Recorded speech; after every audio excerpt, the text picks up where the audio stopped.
Sarap. Cute naman ang tumbler ko na yan. Hi everyone, it's me, Claudine. So for today's video is mag-what's in my bag tayo. Yan, ready ako for today. Wait lang, inom pa tayo. Share ko lang din sa inyo yung cute tumbler ko na may accessories. Yan. So, for today's video nga is mag-what's in my bag tayo. Yan. Ang cute ng bag ko, ang liit lang niya. Sling bag siya. Pwede ring handbag lang. Ganyan, hawakan nyo lang. Bitbitin nyo ng ganyan. Pag-cute-cute lang kayo.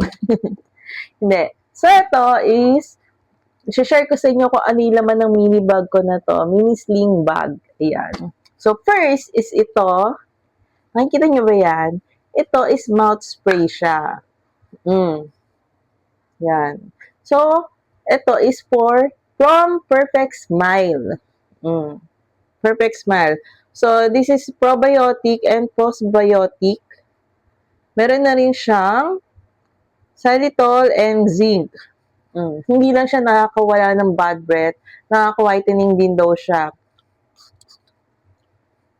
Ito, easy to bring na. Kasi, meron na rin siyang free silicone holder. Di ba? Lalagay nyo lang sa bag nyo.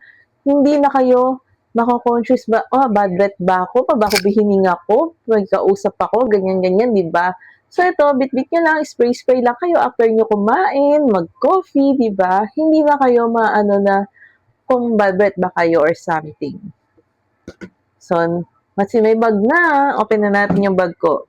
So, first item is yung phone ko. Ayan. Next is my cute wallet. Oh. Cute ang wallet ko na to. Yan. So, ito is from Beta. Yan, nabili ko sa Beta.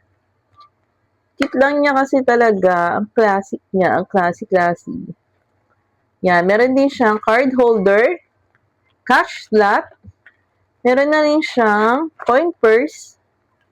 Yan. Pag gusto niya lang yung maliit lang yung bit-bit niyo na wallet and nakakasosyal, di ba? Hindi naman ako mahilig ngayon sa brown. Hindi halata. So, next is wala na. Coins na lang yun nandito. Tapos ito, meron pa ritong packet. May paglalagyan ka pa, ano man gusto mo, ganun. So, yun lang naman yung naman ng bag ko dahil gusto ko, konti na lang yung bit-bit ko. Dati kasi gusto ko yung malalaking bag. Yung ang dami-dami kong dala. Diba? Ngayon, ito na lang. Ito yung pinaka-importante sa akin ngayon bukod sa cellphone na wallet. Itong mouth spray. Dahil nag-work ako sa coffee shop, isa akong cashier.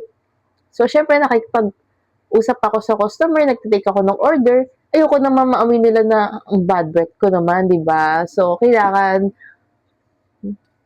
mabago yung hininga natin pag nakipag-usap tayo sa customer. So, yun lang. Nalagay ko lahat to sa comment section and sa yellow basket ko kung gusto nyo lahat ng to. Nandyan lang yan. Okay? Thank you! That's for all today. Mwah! Calvin.